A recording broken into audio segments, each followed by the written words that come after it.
The Hawkins family are sort of struggling to move on without the synths, trying to kind of piece together a life as an ordinary human family. And as for the synth family, I actually got a great soundbite earlier on today from our script editor, Sean McWilliams, who's somewhere here. Give us a wave, Sean. Right, there you go. Who said that in her view, the synth family in Series 1, who were trying just to survive, are now trying to live in Series 2 and find out who they are and expand their minds. And we do this story against a much more sort of global backdrop, and of course the huge kind of mystery engine of the show, which is put into motion by the actions of Niska at the start of the episode you just watched. So that's pretty much where we are, I think. And a question for the whole panel, really. Humans was just an incredible success for Channel 4 and for AMC. How did that impact going into a second series?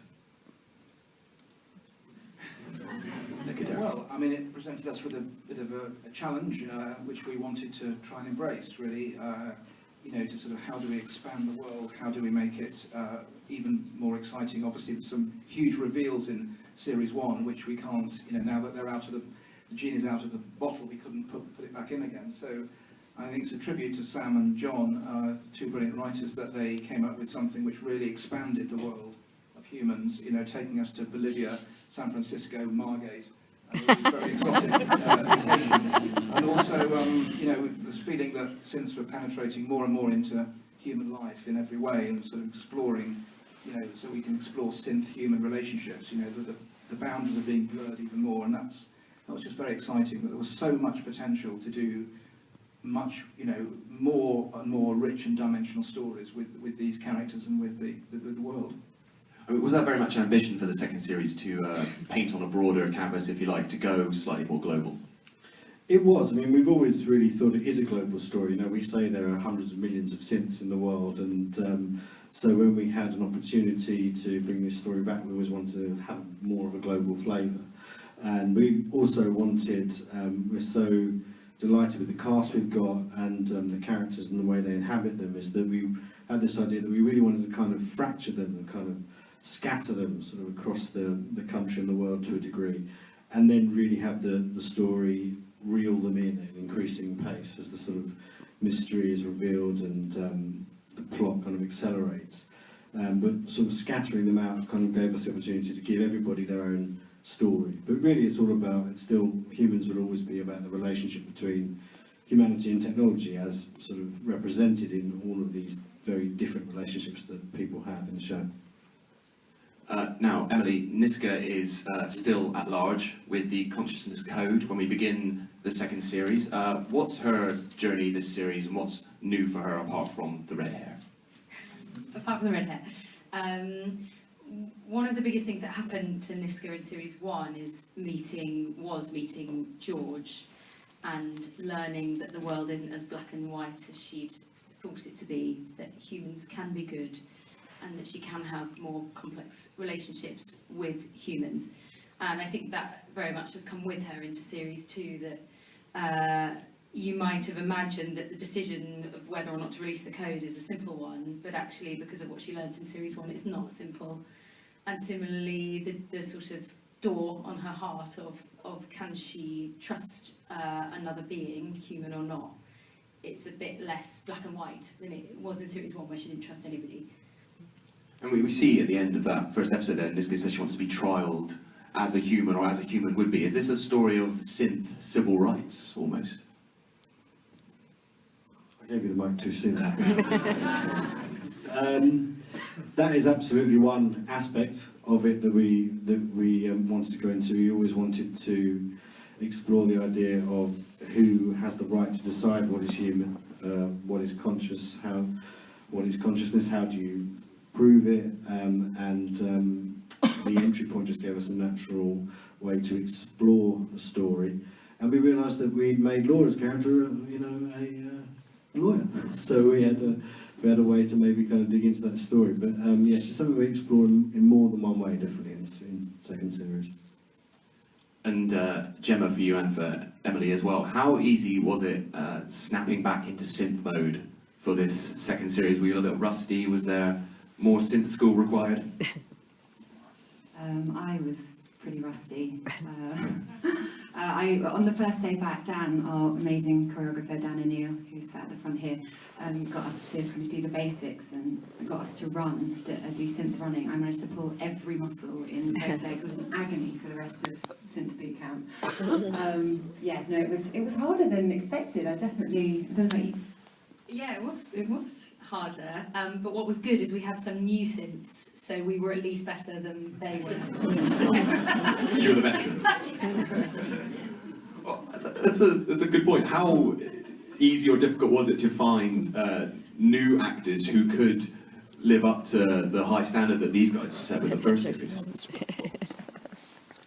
Well, I mean, we were blessed in the first series with the most incredible cast, and you know, so incredibly grateful and appreciative for the extraordinary dedication and talent of our series one cast. So yes, we had quite a big, you know, sort of challenge,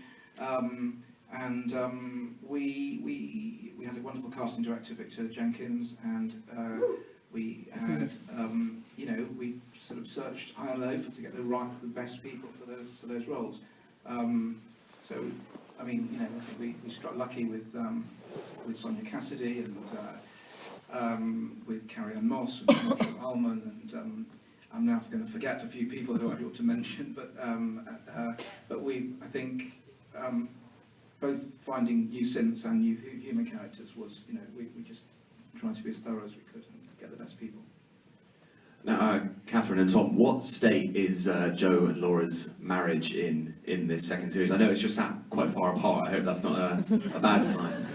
That says it all. Yeah, no, they're in a bit of bother. They're struggling to piece things back together. So hence the house move, to try and have a fresh start and see if they can repair their marriage, or see if Joe can repair the marriage. And also they're looking out for their children's interests. That's the main thing, really. Matty's now at university, Toby's at a new school, and Sophie is struggling with separation from Anita. And I think Joe's position is that he feels if he can be a good dad and try and help the kids, then Laura might see that he's still a good guy. Laura cares about the kids too. So I think what's particularly interesting in this series is that Laura was sort of anti-synth last series and Joe was more pro-synth. In he slept with one. And this series, it's kind of, interestingly, it swaps, and Laura becomes sort of a champion of the synths, or certainly synthetics having rights, and whereas Joe ends up wanting to move away from synths and find a community where he can be synth-free. That's hard to say after a drink, and I think that was a surprise to me when I read it, and I thought that was a really interesting direction to take them in, and it makes sense because I think Laura's quite ethically driven because she's maybe got some guilt and so on, whereas Joe is morally corrupt. is you know, rightly looking out for his children and being protective, and I think that's it was an interesting sort of way to draw a relationship and how people can maybe fall apart because they just have different stances and different beliefs in how they should best kind of... That makes me smart. I realise I could be very Trump here to your Hillary. Just interrupt you. I thought the synth relationship therapist was a little stroke of genius. How was it filming those scenes? And Sam, when did you happen upon that notion?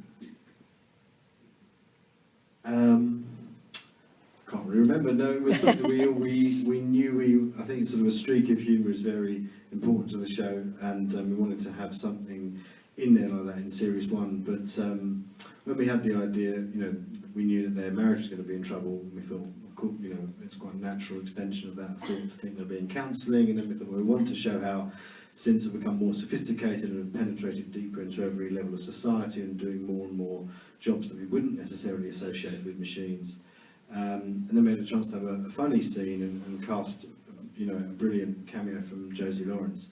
But also, it's that then we thought, well, actually, what would be really interesting is if, despite all of their dubiousness about it, actually what happens is that she helps them. And we thought that would actually be, the scene starts off funny, but actually becomes quite unsettling, because maybe she's done something for them that a human couldn't, and that really kind of goes to the heart of what we're always trying to do in humans. And Tom and Catherine, how was it being without Gemma, at least as far as we know in the beginning of the series? And Gemma, how was it for you being down on the seaside with Sam Palladio? I should say, I did pitch Sam and John that maybe Mia should have started a new life for herself in Barbados, but they didn't go for it. You were quite So sea. Margate it was. No, it was lovely. I did miss you guys a bit. We missed you too, Gemma. And then Pixie. Yeah. No, it was great. Sam's brilliant, as you could see, and it was nice to explore a new dynamic, a new relationship. I think it's, I'd like to have been on the beach with Sam Palladio. Disrespect. Well, it's interesting because in the first series, of course, you played Anita, and then you played Mia, and now in many ways you're playing Mia playing Anita. Yeah. So what's that like? Mia playing Anita. Yeah, it was quite weird. It was Mia playing Anita, but not doing a perfect version of Anita, because she does slip up because she can't contain her, her growing sort of feelings and her natural empathy. So yeah, that was a different kind of challenge. And we've talked a little bit about the new cast members, Carrie-Anne Moss, Marshall Orman. Sam, can you just tell us a little bit more about those new characters, those new human characters, and how they fit into the plot? Yes, well, how much can I say, really? Carrie-Anne Moss is Dr. Athena Mora, who's a preeminent AI expert, the best in the world, and she, as you can see in this first episode, she's hired by Marshall Orman's Milo Curry, who is a young Silicon Valley billionaire, to work on a highly secret project, but actually she has an agenda of her own, which is linked to another aspect that we've just seen. So I'm trying to kind of protect spoilers that we've just seen, so I'm feeling slightly confused. But they are absolutely at the heart of the central mystery and the plot that ties all these characters together, and you can certainly look forward to those characters coming into contact with our regulars. They're not going to be stuck over there in San Fran. The mystery is going to pull them closer to the heart of the story.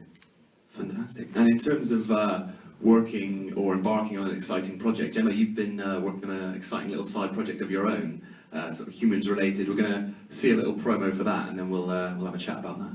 So you roll the clip, please. Gemma Chan, star of Humans, is taking part in a groundbreaking experiment to build a robot that looks, sounds, and thinks like her. What have you been up to today? We've been busy filming. That's terrifying. How to Build a Human, coming soon to Channel 4. So, Gemma, what can you tell us about that? It's a documentary. I got to meet some amazing people, people who are kind of the leading minds in AI and robotics, and talk to them. And then alongside that, we had a team building as good a robot that they could, a good a robot version of me as they could, and we tried to pass the robot off as me. Yeah. Emily, to see how far away we are from the world of the show. That was the idea. And Emily, you met the Gemma bot. How was that? It was great, but it was our faces kind of said it all. It was so creepy to see something that was so like Gemma but not Gemma. It was almost weirder than if it had, I don't know, if it was something really far removed from a human. It was the fact that it was so close that was very strange, and we were asking questions and it could kind of somehow look up information and answer properly. We'd say, what do you think of Will Tudor? And it would say, Will Tudor is a brilliant actor. It was so lovely, but it was weird. Yeah. But just one final question for me, and then we'll be opening up to questions from the audience. But again, I was just wondering, of course, the first series was based on Real Humans, the Swedish series, and then it diverted more and more from that as it went on, and this is pretty much wholly original. So how is it different tackling this second series, you know, given that compared to the first? It was exciting.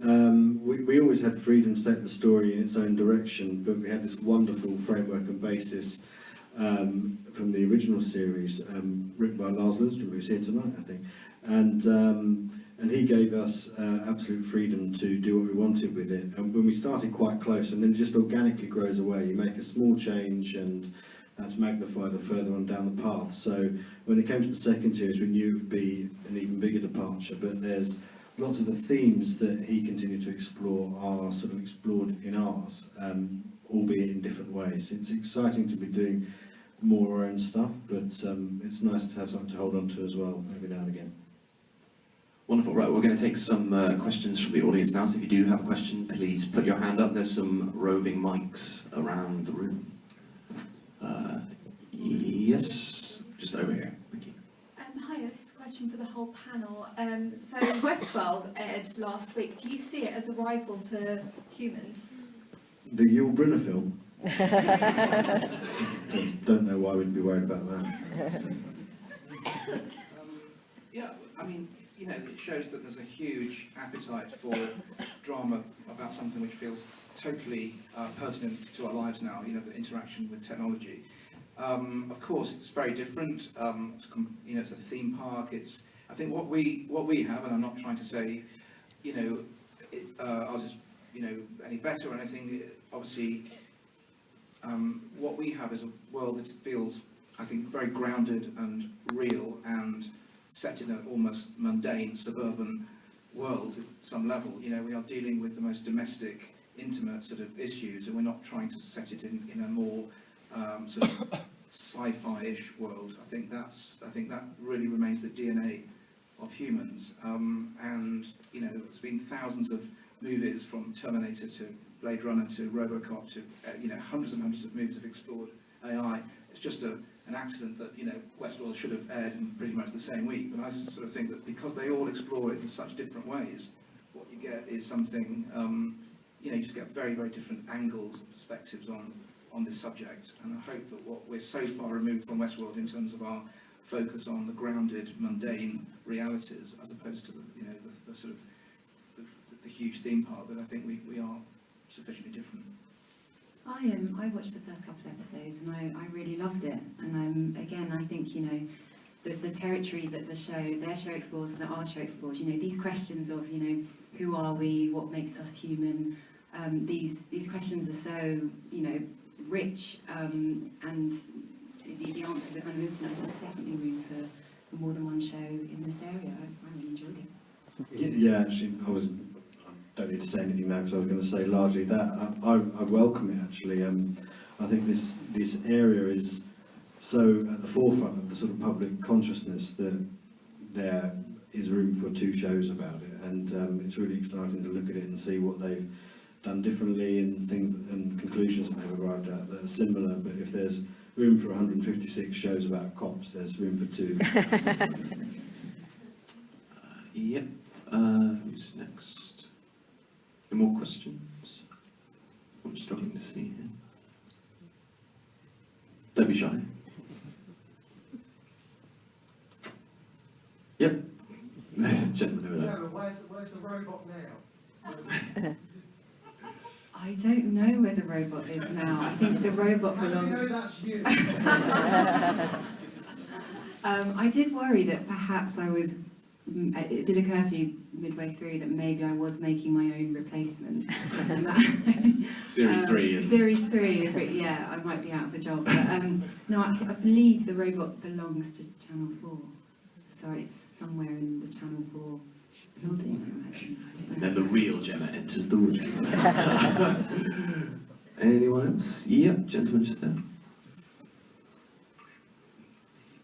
I wondered if there was an element of Mark Zuckerberg in your Silicon Valley billionaire, and also not just Facebook, but Google are experimenting with driverless cars and all kinds of things now. So is this a real fear of where you're seeing this could be going very soon? It's not necessarily a fear. I mean, there are elements of all those guys, Mark Zuckerberg, Elon Musk, Steve Jobs, all of the usual suspects in Silicon Valley. But it's not necessarily supposed to be a fear of it. It is a very unknown and dangerous and exciting world. But we're not trying to sort of portray him as a wicked figure intent on doing harm to the world. He's a dreamer, and he has very, very big dreams for the world that, well, you'll see what they are. Who's next? Any more questions? Yeah, just at the front here.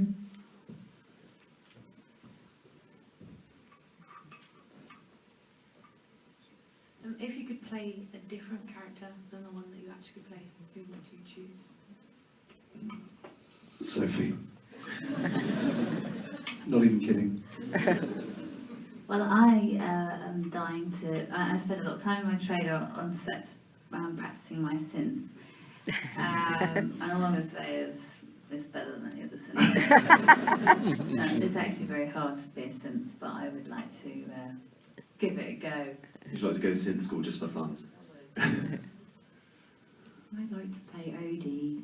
Yeah, though I couldn't do it better than Will Tudor. I was going to say Odie as well. I'd like to just see what being a broken synth is like for a little bit. Anyone else? Any more questions? Yep, over here. For the actors, did you have any challenging moments, any challenging scenes during filming?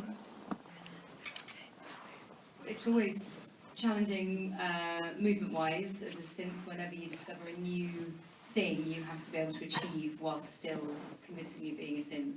So I had you saw a tiny bit of it in the trailer, some action stuff that took quite a lot of effort and quite a long time. I did also have a stunt double, to be fair, but but even the stuff I had to do, you know, all it takes is you kick something, and your natural instinct as a human being is to sort of use your face as well to be able to do all of that as if it's no effort is really tough. So there's kind of something like that every day, which is why we're so lucky to have Dan O'Neill there every day keeping us in check. That scene where we're all sat around the dinner table eating cottage pie, I have to tell you, I'm gutted that at no point did you see a mouthful go into my mouth. Because the way it was all set up, it looked like I had to eat properly every single take. I've never felt so ill in all my born days. You suffer for your art. My character does a lot of running in the second half of the series, and I'm just so bad at it. Like the king, Ivano Jeremiah is the king of synth running. I'm more like Phoebe from Friends. And I can't do the synth run without laughing at myself. So at the end of each bit of running, I would laugh at myself. They're like, you can't laugh at the end. So that was always the most difficult thing for me. Great. Yes, Stephen there. Hi, I was just wondering if it's changed your relationship with technology. Do you sort of lean more towards it now? Has it made you more fearful of it, or the same as it was before?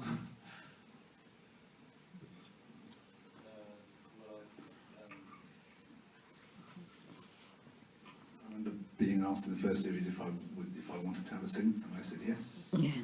And now I categorically say no. Whereas I said no and I'd say yes.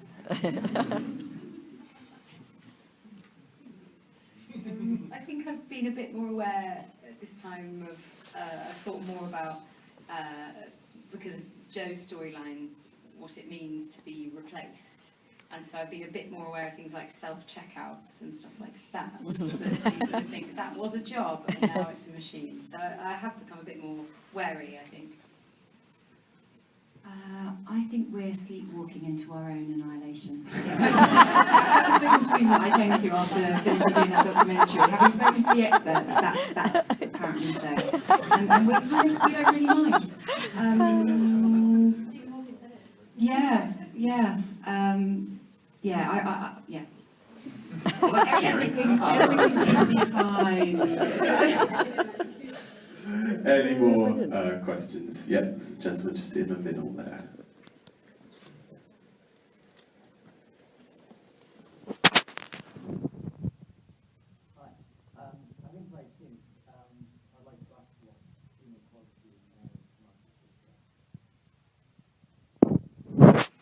ability to blink? I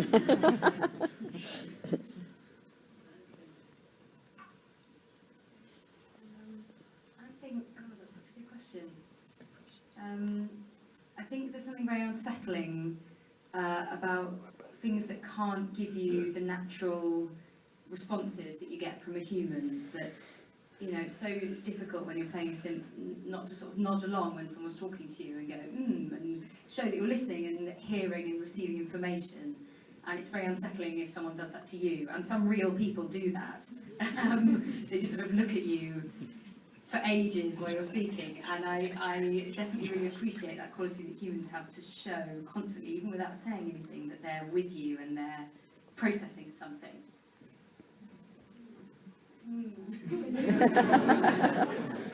Great, we've probably got time for one or two more questions. Yep, at the front here.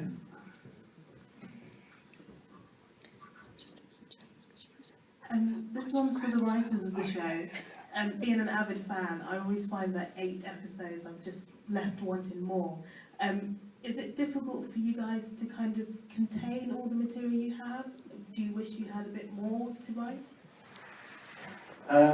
You always start off staring at a blank page going, oh my god, like, what are we going to do? What are we going to put? What's going to happen? And by the end you're like, how are we possibly going to fit this all in? You know, that's the kind of journey that you go on. But we'll do you a couple more episodes, no problem, these guys will do it. We've got the Gemma robot now, so we'll do a couple more. Wonderful. Any more questions? Any more? Yep, just over there. Just wanted to know when Synth School was actually opening in the UK.